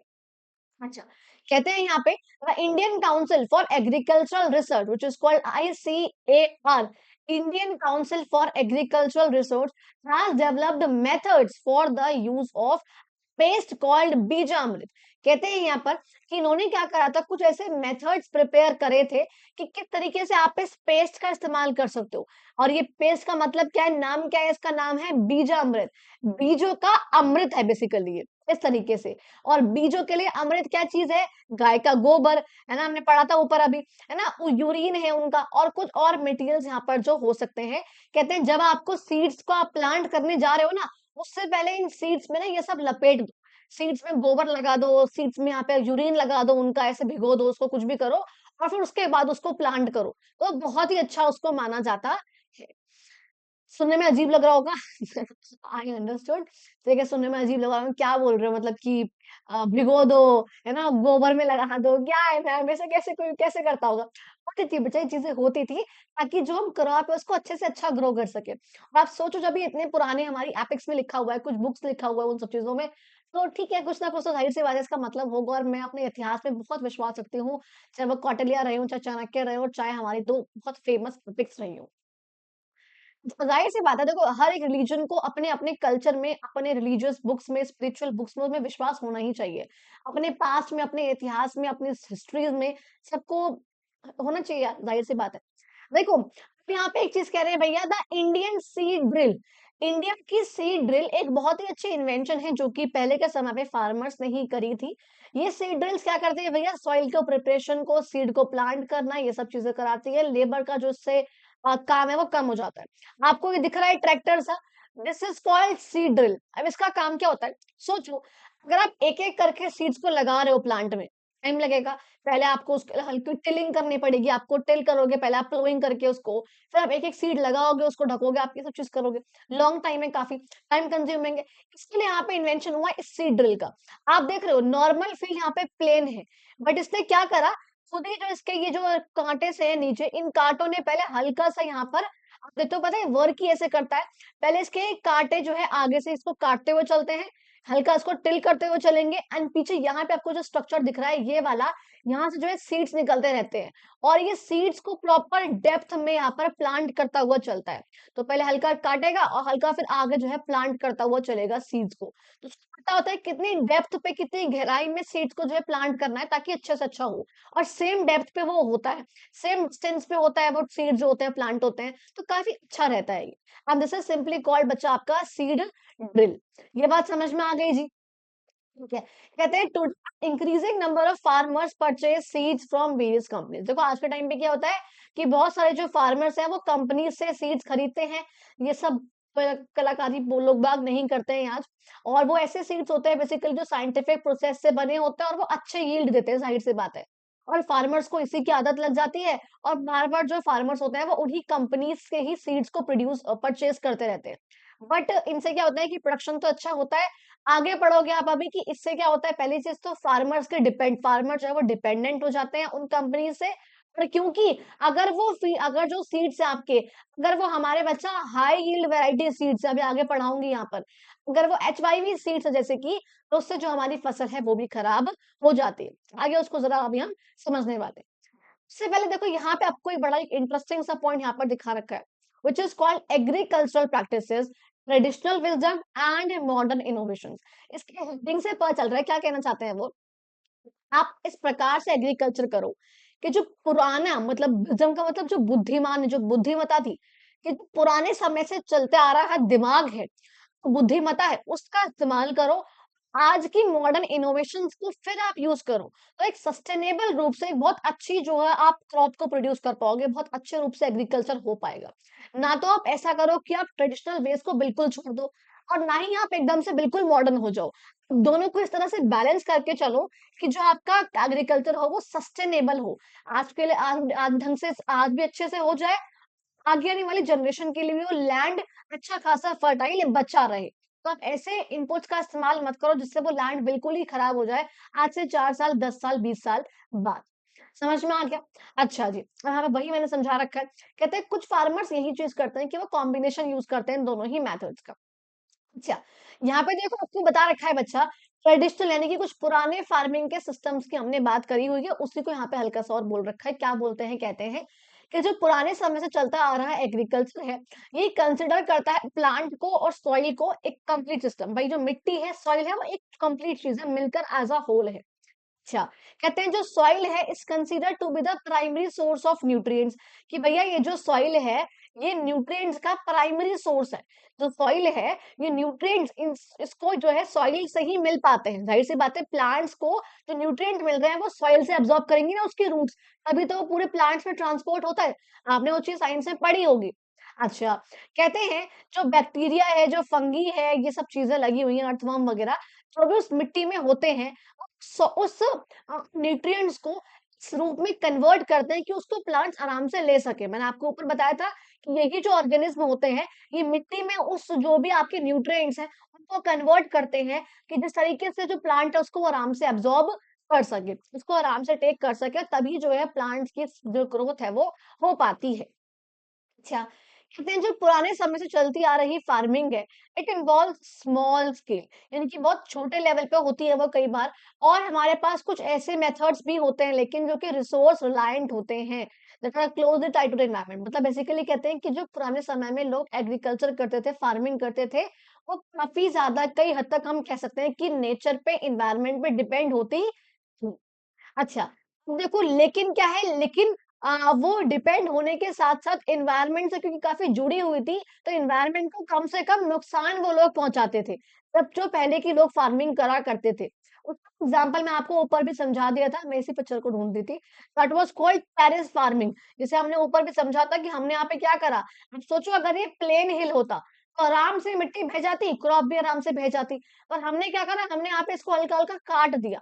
देखो अगर प्लेन होगा तो ऐसे आता, और हल्का-हल्का कट-कट के आ रहा है, यहाँ पे जो है कट्स लगे हुए हैं। और इन कट्स के थ्रू क्या हो रहा है कि जो पानी का फ्लो है वो रुक-रुक कर आएगा, समझ रहे हो? पानी का जो फ्लो होगा वो क्या आएगा, रुक-रुक कर आएगा। एंड इससे क्या होगा, जो क्रॉप होगी वो अच्छी खासी प्रोड्यूस हो सकेगी, सॉइल का इरोजन जो है वो कम से कम हो सकेगा।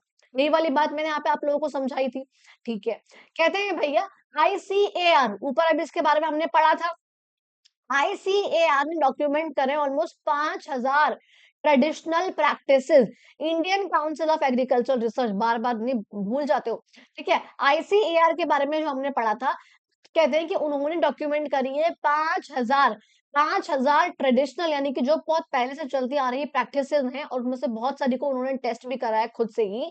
और उन्होंने कहा है ओवर 85% जो है इन प्रैक्टिसेस का, वो आज की मॉडर्न साइंस ने उनको हामी भरी है कि हाँ जी भैया इनसे तो बढ़िया बढ़िया काम होता होगा, और इससे हम सॉइल की हेल्थ को इम्प्रूव करने में इनका इस्तेमाल कर सकते हैं।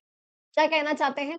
आईसीएआर ने 5000 पुराने तरीके सॉइल को कंजर्व करने के, उसको क्रॉप को अच्छा ग्रो करने के तरीके बताए थे। इसकी मॉडर्न साइंस ने मॉडर्न साइंस तो आज की होगी ना। तो आज की साइंस ने इन सब तरीकों को वैलिडेट करा है, कहा है हाँ जी बिल्कुल अप्रूव्ड है ये वेज। अगर हम इन तरीकों का इस्तेमाल करेंगे तो हमारी जो सॉइल की हेल्थ है वो इम्प्रूव हो सकती है। राइट है? बढ़िया बात है, बहुत ही बढ़िया बात है मैडम। चला आगे पढ़ लेते हैं, मिस आउट नहीं करना है इसको भी। कहते हैं ट्रेडिशनल फार्मिंग के जो सिस्टम्स हैं they are usually aligned with natural cycles. भैया ये नेचुरल साइकिल से कहीं ना कहीं मेल खाते हैं, जो पहले आ रहे चलते आ रहे हैं। ऋतु चक्र है हमारा, जो कि फैमिली के इन्वॉल्वमेंट। अच्छा एक और चीज होती है, जो पहले के फार्मिंग के मेथड्स हुआ करते थे वो फैमिली पे काफी इन्वॉल्व हुआ करते थे, कि भैया उसमें भाई भी लग गया, बहन भी लग गई, मम्मी लग गई, चाचा जी लग गए, ताऊ जी लग गए, सब कुछ सब लग गए उसके अंदर। सब जो है आराम से काम कर रहे हैं। तो उसी बेस पे यहाँ पे दो नाम दिए हुए हैं। एक यहाँ पे होता है गुलगर, और एक यहाँ पे हमारे पास गो कृषि। गो कृषि ऐसे है, गो कृषि नहीं है, गो कृषि ऐसे करके। अच्छा, क्या कहा है देखो यहाँ पर, कुलगर का मतलब है, ये कौन का नहीं वर्ड है बेसिकली, कुल यहाँ से आया हुआ है जिसका मतलब है फैमिली। अगर का मतलब है कुलगर, इसका मतलब है स्टोर हाउस। तो कहते हैं ट्रेडिशनल यानी कि बहुत पुराना चलता आ रहा ऐसा फार्मिंग का सिस्टम है, जहाँ पे जो फैमिलीज हैं वही यहाँ पे डिफरेंट डिफरेंट काइंड्स ऑफ जो क्रॉप्स होती है वो ग्रो करती है। चाहे फूड क्रॉप्स हो, चाहे कैश क्रॉप्स हैं, फ्रूट्स हैं, वेजिटेबल्स हैं, प्लांट्स वगैरह हैं, वो सब जो है यही लोग ग्रो करते हैं। गो कृषि का मतलब यहाँ पर है, क्योंकि गो है तो गाँव का इसमें इस्तेमाल करा गया है। कहते हैं एक ऐसा मेथड है ये जिसमें जो गाय है, जो काऊ है, वो प्रोवाइड करती है हमारे लिए, हमारे मैन्योर प्रोवाइड करती है वो, जो कि हमारे लिए ऑर्गेनिक फर्टिलाइजर है, मैन्योर का काम कर रहा है। और जो बुलक्स होते हैं, जो भैंसे होती है, जो बैल होते हैं, वो यहाँ पर फील्ड्स को प्लो करते हैं बेसिकली।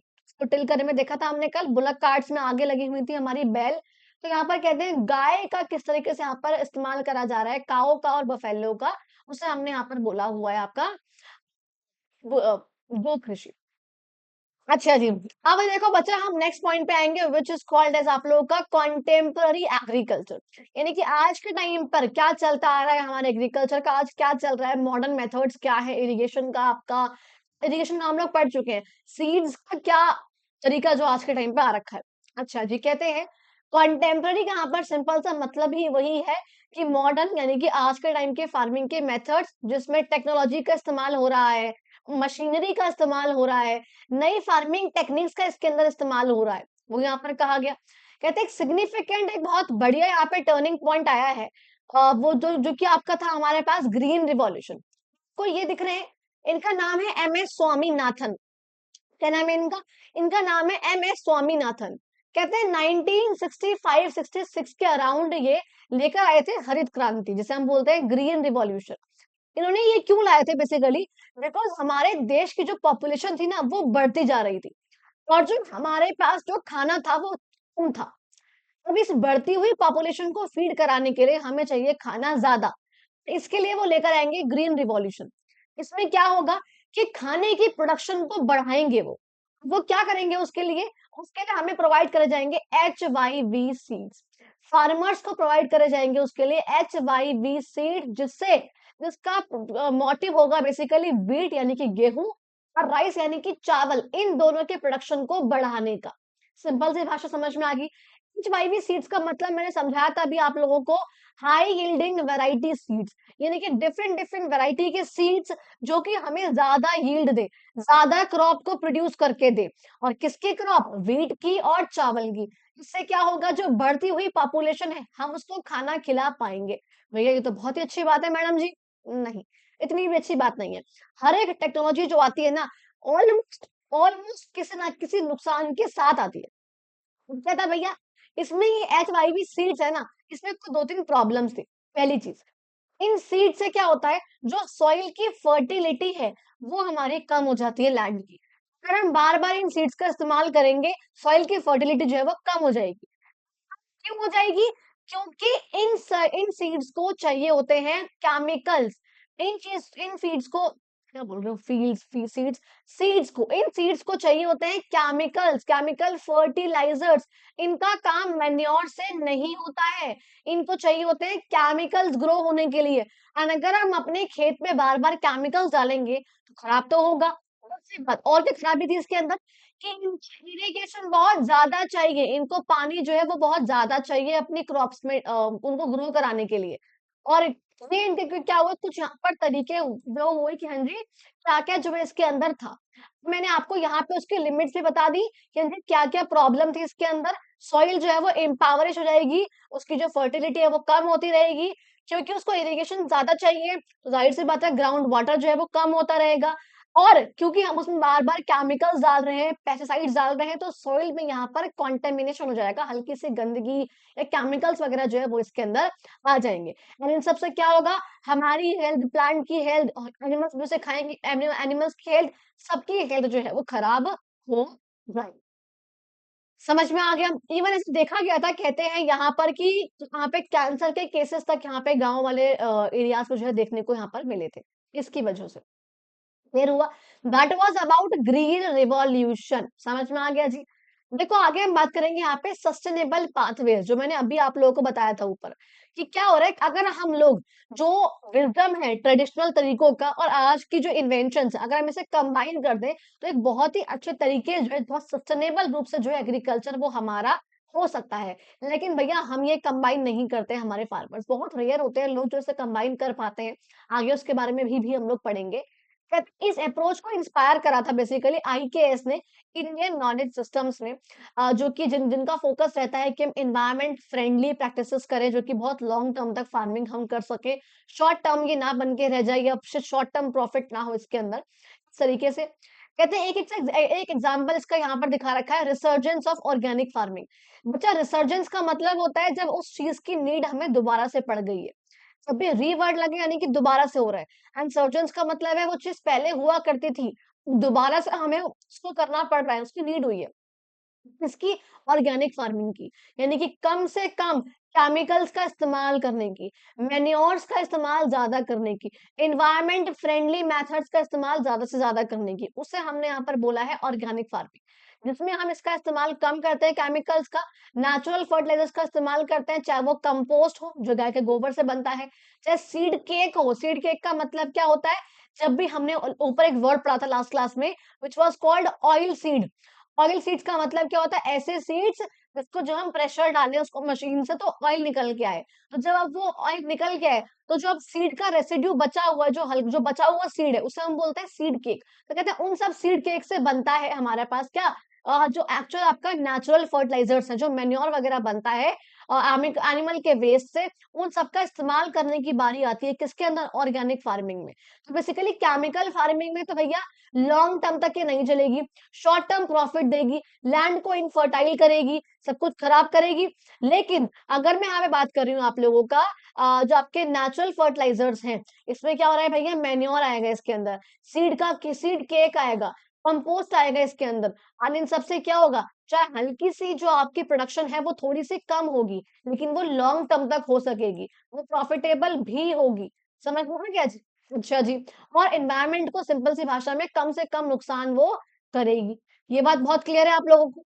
अच्छा, यहाँ पे देखो बच्चा एक पॉइंट बोला हुआ है कि सिक्किम जो है, ये हम लोगों ने लास्ट आपके जो पार्ट 1 था बुक का, वहाँ पे हम लोगों ने पढ़ा हुआ था कि सिक्किम जो है वो वर्ल्ड की पहली हमारी फर्स्ट ऑर्गेनिक स्टेट बनी है, जहाँ पर अब प्रॉपरली आपको याद है वो केस ऑफ सिक्किम, और वो सीमेंट वाला केस स्टडी जो हमने 2 पढ़ी थी, उसमें सिक्किम वाला था। ये वही वाला यहाँ पर बता रखा है कि इन्होंने जो है क्या करा था भैया, 2014 में ही केमिकल फर्टिलाइजर्स वगैरह को इन्होंने बैन कर दिया था। हमने ये भी पढ़ा था उस केस स्टडी में कि कैसे वहां के फार्मर्स को स्टार्टिंग में नुकसान भी हुआ था, पर बाद में जब उन लोगों ने इसे कंटिन्यू रखा तो अच्छा खासा इनको फायदा भी हुआ था, और तभी से जो है सिक्किम है वो वर्ल्ड की पहली ऑर्गेनिक स्टेट बनी हुई है। ये बात बहुत क्लियर है आप लोगों को? ठीक है जी मैडम, बहुत बढ़िया। आगे देखो, आगे हम कहते हैं जब हम कंपेयर करते हैं, अगर हम लोग ट्रेडिशनल मेथड्स को और मॉडर्न मेथड्स को, तो हमें यहाँ पे देखने को मिलता है कि भैया जो मॉडर्न मेथड्स है, जैसे कि हमारे पास ग्रीन रिवॉल्यूशन है, प्रोडक्टिव तो बहुत ज़्यादा है और काफ़ी अच्छा खासा खाना जो है प्रोड्यूस कर लेगा। हमने देखा था, अभी मैंने ऊपर आप लोगों को बताया है। लेकिन भैया लॉन्ग उसके बहुत हार्मफुल इसके इफ़ेक्ट्स हैं, हमने ये भी देख लिया था अभी ऊपर। तो आपको मैं ये सब चीज़ें ऑलरेडी समझा चुकी हूँ मोस्टली। कहते हैं केमिकल्स होंगे भैया तो ज़ाहिर-सी बात है पानी कहाँ पे खराब होगा, पानी खराब होगा तो मिट्टी खराब होगी तो हम लोगों को, एनिमल्स को, सबको जो है बेकार चीज़ खानी पड़ेगी, हेल्थ हमारी कॉम्प्रोमाइज़ होगी। कहते हैं यहाँ पर हार्बिंग इम्पोर्टेंट क्रिएचर्स, इवन अगर हम प्लांट्स जो हमारे ग्रो होंगे जब पॉलिनेशन होता है उस टाइम पे, जब उधर का जब सीड्स प्रोड्यूस होते हैं इन फ्लावर्स में, जो प्रोड्यूस होता है बेसिकली कि बीज के द्वारा या बाकी इंसेक्ट्स के द्वारा, इसमें भी क्या होता है जो प्लांट्स पे ये लोग आते हैं, अगर प्लांट्स यहाँ पे पॉल्यूटेड होगा तो इनको भी नुकसान यहाँ पर इन सब चीजों से हो सकता है। कहते हैं जो ट्रेडिशनल मेथड्स होते हैं भैया वो सस्टेनेबल होते हैं और नेचर के साथ मिलजुल कर रहते हैं, तो चाहे वो रिजल्ट जो है हल्का सा कम देंगे लेकिन काफी बढ़िया ये रहते हैं, बिकॉज लॉन्ग टर्म तक हम फार्मिंग कर सकते हैं। तो यहाँ पर कहते हैं अगर यहाँ पर हम दोनों को कंबाइन कर दें, बहुत ही बढ़िया जो है प्रैक्टिस हो सकती है। इसकी बात करें अगर हम लोग FAO की, which is called food and agriculture organization, इसने इसने रिकॉग्नाइज करे हैं इन्होंने 3 हमारे ग्लोबल यानी कि वर्ल्ड लेवल पर एग्रीकल्चर के हेरिटेज सिस्टम्स कौन-कौन से हैं इंडिया में जो हैं, उसके यहाँ पे नाम दिखा रखे हैं आपको। फर्स्ट यहाँ पे दिखा रखा है आपको कश्मीर वैली ऑफ सैफरॉन, जहाँ पे केसर को ग्रो होते हैं हम लोग। और ये कौन से फ्लावर्स होते हैं? They are called crocus flowers. कौन से क्रोकस फ्लावर्स होते हैं कि जिसमें सैफरॉन ग्रो होता है कश्मीर वैली में। ये आपको यहाँ पर दिखा रखा है किस तरीके से फॉरेस्ट भी यहाँ पर मैनेज हो रहा है और यहाँ पे जो है खेती-बाड़ी भी हम जो है यहाँ पर कर रहे हैं। तो किस तरीके से दोनों यहाँ पे एग्रीकल्चर सिस्टम यहाँ पर चल रहे हैं।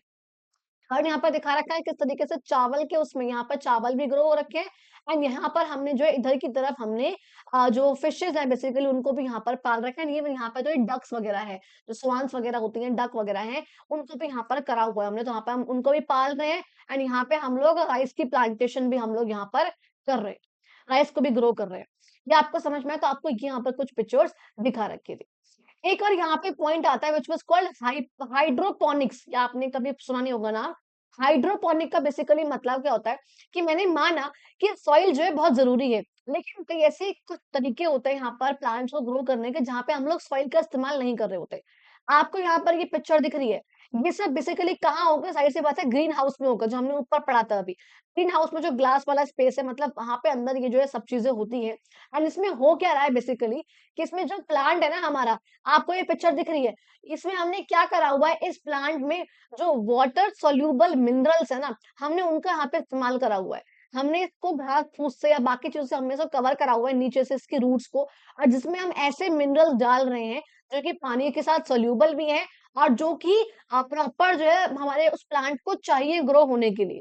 उससे इस तरीके को हमने बोला हुआ है, बेसिकली आप लोगों का क्या बोला हुआ है, हमने इसको बोला है हाइड्रोपोनिक्स। तो कहते हैं वेजिटेबल्स वगैरह जो है काफी अच्छे ग्रो हो पाती है इसके अंदर, खासकर आपका स्पिनच वगैरह हो गया, तो वो जो आपका काफी अच्छा ग्रो हो पाता है इस तरीके से, बिकॉज कंट्रोल ग्रुप से जो है ये चलता है हमारा। अच्छा जी, बहुत बढ़िया बात है मैडम जी। नेक्स्ट देखो बात करेंगे हम लोग कि सरकार क्या काम कर रही है। अगर सारे ही काम लोग बाग कर रहे हैं, इंसान कर रहे हैं, तो सरकार क्या कर रही है? तो पढ़ते हैं भैया कि आखिर गवर्नमेंट का रोल क्या है। ठीक है जी, कहते हैं कि मैनी स्टेट्स, बहुत सारी स्टेट्स में कहते हैं यहाँ पे जो गवर्नमेंट है उसका सपोर्ट सिस्टम यहाँ पे रहता है हेल्प करने का फार्मर्स को। अब गवर्नमेंट सपोर्ट कैसे कैसे कर रही होगी भैया हमारे जो फार्मर्स हैं उन सबको, यहाँ फर्स्ट कहते हैं से सीड्स, यानी कि ताकि वो लोग जो है सीड्स तक पहुंच सके, सीड्स उन तक पहुंच सके। अच्छा जी, उन लोगों को फर्टिलाइजर्स मिल सके, उन लोगों को पेस्टिसाइड्स मिल सके, उन लोगों को वेदर फोरकास्टिंग, यानी कि बारिश होने वाली है, मौसम कैसा होने वाला है, तो आगे उसका प्रिडिक्शन कर सके। पढ़ा हुआ है हम लोगों ने ये पॉइंट, लास्ट आपके लास्ट बुक में पढ़ा हुआ है बेसिकली। तो वेदर फोरकास्टिंग की उनको हेल्प मिल सकती है, उनको रिसर्च की हेल्प, ट्रेनिंग की हेल्प, ये जो है बेसिकली कहते हैं कुछ हेल्प जो है यहाँ पर जो गवर्नमेंट है वो जो है फार्मर्स की कर देती है। अच्छा, और गवर्नमेंट क्या-क्या काम एक्चुअल में कर रही है हेल्प के अलावा? कहते हैं गवर्नमेंट जो है प्रोवाइड करती है इलेक्ट्रिसिटी। क्या करती है भैया? लोअर प्राइसेस पे, लोअर कॉस्ट पे इलेक्ट्रिसिटी जो है कम यूनिट पे, और जो है उनको कम यूनिट पर कॉस्ट पे उनको जो है प्रोवाइड होती है इरिगेशन वगैरह करने के लिए जो फार्मर्स को इलेक्ट्रिसिटी। कहते हैं फार्मर्स को थोड़ी बहुत और फाइनेंशियल रूप से हेल्प मिल सकती है, कुछ क्रॉप इंश्योरेंस की स्कीम जैसे, वे आप कम से कम अफोर्डेबल प्राइस में आप अपनी क्रॉप को इंश्योर करा सकते हो, ताकि अगर कुछ खराब हो गया, अगर ड्रॉट पड़ गया, बारिश आ गई, बाढ़ आ गई, तो आपको अपनी क्रॉप का हम अच्छा प्राइस जो है वो आपको, क्योंकि आपने इंश्योरेंस लिया हुआ है, तो हम आपको वो दे सकते हैं। This was in the scheme प्रधानमंत्री फसल बीमा योजना। तो आप लोग यहाँ पे एमसीक्यू में जो है इसको पूछ सकते हैं, हालांकि टेंशन की बात नहीं लेनी है, हम एक्स्ट्रा क्वेश्चन भी कवर अप करेंगे। अच्छा, कहते हैं फाइनली यहाँ पर जो गवर्नमेंट है वो परचेज करती है कुछ इंपॉर्टेंट क्रॉप्स को फार्मर्स से, तो इंश्योर करने के लिए कि उनको सही प्राइस मिल सके। एंड इसे हम लोग बोलते हैं बच्चा आपका एमएसपी। इसे हम लोग क्या बोलते हैं बच्चा आपका एमएसपी, यानी कि मिनिमम सपोर्ट प्राइस। इसका मतलब क्या होता है कि जो फार्मर्स हैं, अगर उनकी क्रॉप्स कोई बाहर परचेज़ नहीं कर रहा, तो उनकी क्रॉप्स को सही प्राइस पे गवर्नमेंट बता देगी, भैया हम आपकी क्रॉप को इस प्राइस पे जो है परचेज़ करेंगे। अगर मार्केट में भी कोई ना ले तो हम आपकी क्रॉप को आपसे परचेज़ कर लेंगे। And this was called minimum support price कि कम से कम इतना तो जो है प्राइस उन फार्मर्स को मिलना ही चाहिए। तो ये जो है कुछ तरीके हैं यहाँ पे जिससे गवर्नमेंट भी यहाँ पर इंटरफेयर करके सही चीज़ जो है वो कर देती है। कोल्ड स्टोरेज का प्रमोशन करना, सही उनको इन्फॉर्मेशन देना, डिजिटल टेक्नोलॉजी का इस्तेमाल करना, ड्रोन वगैरह जैसी चीज़ों का, फार्मर्स को सही प्राइस दिलाना उनके क्रॉप्स का, ये जो है कुछ रोल है जो गवर्नमेंट यहाँ पर प्ले करती है अपनी साइड से। तो बेसिकली यहाँ पे आपका एमएसपी हो गया, आपकी योजना हो गई एंड आपकी यहाँ पे इलेक्ट्रिसिटी में कम से कम कॉस्ट हो गई। ठीक है जी। अब देखो नेक्स्ट हम बात करते हैं बच्चा व्हिच इज़ कॉल्ड आपका चैलेंजेस। क्या बोलेंगे इसे हम बोलेंगे आपका चैलेंजेस कौन-कौन से आते हैं इन सब चीज़ों में प्रॉपर एग्रीकल्चर में, इरिगेशन में, फार्मिंग सिस्टम में क्या-क्या चैलेंजेस हमारे सामने आते हैं। फटाफट से कंप्लीट करते हैं। 55 मिनट्स हो चुके हैं। मेरी कोशिश रहती है कि मैं 1 घंटे से पहले वीडियो को कंप्लीट कर दूँ बिकॉज़ लेंथी ना लगे ताकि बच्चों को ये तो फटाफट से इस पार्ट को हम लोग ज़रा पढ़ लेते हैं। कहते हैं जो इंडिया के जो फार्मर्स हैं बहुत चैलेंजेस फेस करते हैं इस चीज़ में। एक यहाँ पे होता है कम से कम साइज़ ऑफ लैंड होल्डिंग्स यानी कि लैंड का कम से कम साइज़ होना। बहुत समझना इस चीज़ को। इस चीज़ को ज़रा आप लोग यहाँ से एक बार समझना। देखो आपकी 2 यूनिट होती है लैंड को नापने की। एक होता है आपका हेक्टेयर एंड एक होता है हमारा एकड़। जो हेक्टेयर होता है उसका मतलब होता है 10,000 स्क्वायर मीटर। 10,000 का 10,000 नहीं मतलब स्क्वायर मीटर है तो यानी कि 100 इंटू 100 करोगे तब भी तो वही आएगा ना। 100 इंटू 100 किसी भी स्क्वायर का अगर एरिया निकालोगे तो क्या करते हो उसकी साइड्स का स्क्वायर करते हो ना। तो 100 मीटर इधर से 100 मीटर इधर से इतना सा एरिया होता है 1 हेक्टेयर।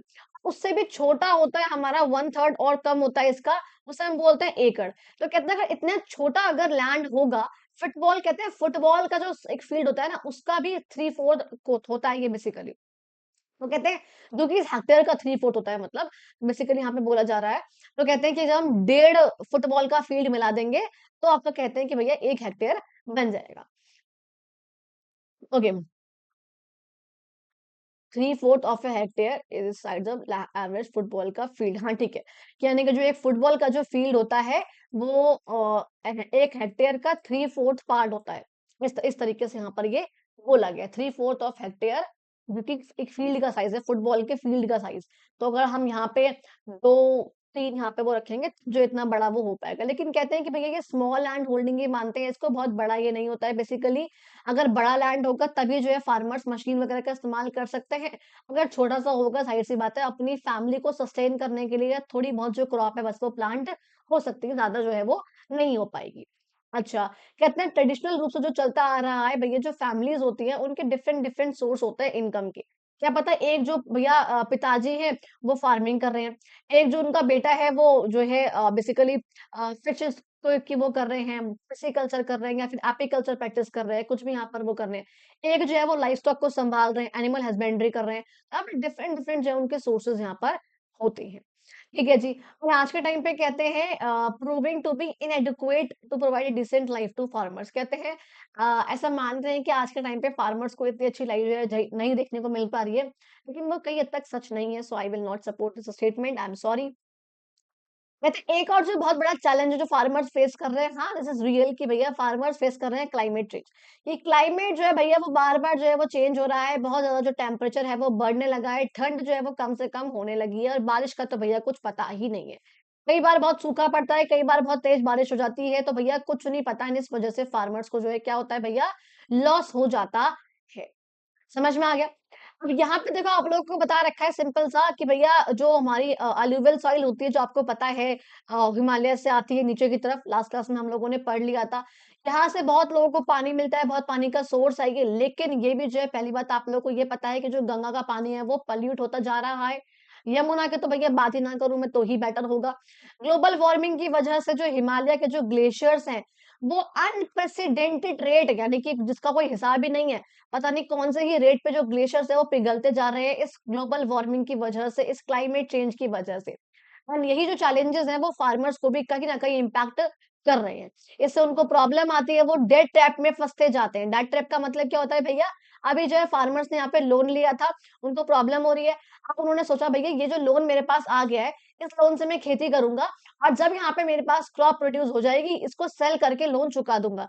लेकिन मान लो जो उसने लोन लिया फार्मर ने, अब उसकी जो क्रॉप प्रोड्यूस हो रही है, हार्वेस्टिंग से पहले भैया बहुत तेज़ बारिश आ जाए, बाढ़ आ जाए, फसल खराब हो गई। अब क्या हुआ? कर्जा चढ़ा हुआ है ऑलरेडी।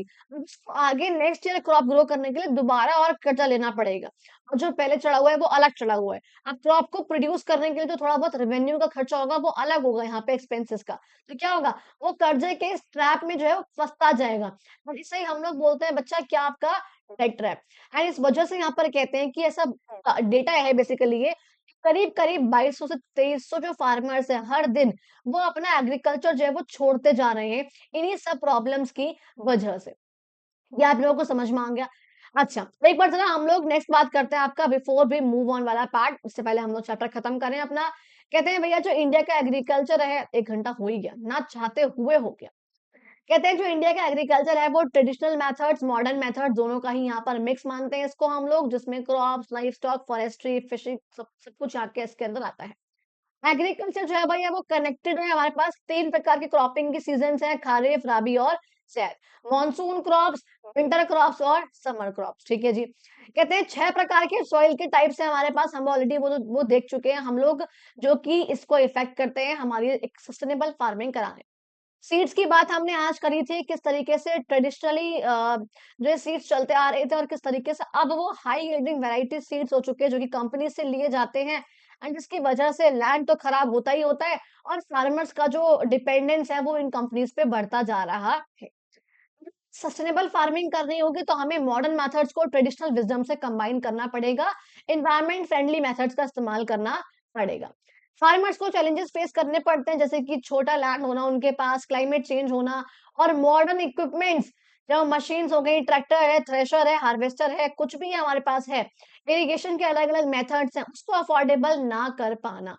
अच्छा जी, और गवर्नमेंट यहाँ पे किस तरीके से हेल्प कर रही है रिसर्च प्रोवाइड करके, इन्फॉर्मेशन प्रोवाइड करके, उनको एमएसपी देकर, उनको एग्रीकल्चर में अच्छे इरिगेशन के इनपुट्स देकर, उनको क्या था वो अरे बिजली को क्या बोलते हैं इलेक्ट्रिसिटी देकर सही रेट पे, ये सब जो है काम करे गवर्नमेंट भी यहाँ पर कहीं न कहीं उनको थोड़ा बहुत हेल्प उनकी कर रही है। ओह! समझ में आ गया बच्चा लोग? का आ गया and that was whole of your chapter बच्चा नेक्स्ट क्लास में हम लोग करेंगे आपके ये सारे के सारे जो क्वेश्चंस हैं आपके जो आपके बिग क्वेश्चंस हैं वो भी हम लोग कंप्लीट करेंगे और जहां पर भी चैप्टर के बीच में क्वेश्चन आंसर्स आए होंगे आपके एक्स्ट्रा क्वेश्चन जिसे हम बोलते हैं एक्सरसाइज के विद इन क्वेश्चन जिसे हम बोलते हैं हम लोग उसको भी कवर अप करेंगे। सो आप लोग जो है इस चैनल को सब्सक्राइब कर लो आगे वाली वीडियोस को देखने के लिए एंड आप लोगों को अगर वीडियो अच्छी लगी हो चैनल को लाइक करो, सब्सक्राइब करो चैनल को, वीडियोस को लाइक करो, कमेंट करो, फ्रेंड्स को अपने शेयर करो ताकि मुझे वीडियोस को बनाने की ज़्यादा से ज़्यादा मोटिवेशन मिल सके। जिस तरह आप लोगों ने मुझे लास्ट वाली बुक में सपोर्ट किया था इतना, आई रियली होप आप लोग मुझे इस वाली बुक में भी उतना ही सपोर्ट करोगे एंड वीडियोस को देखकर बहुत पसंद करोगे। थैंक यू सो मच बच्चा लोग एंड मिलते हैं हम लोग अपनी अगली वीडियो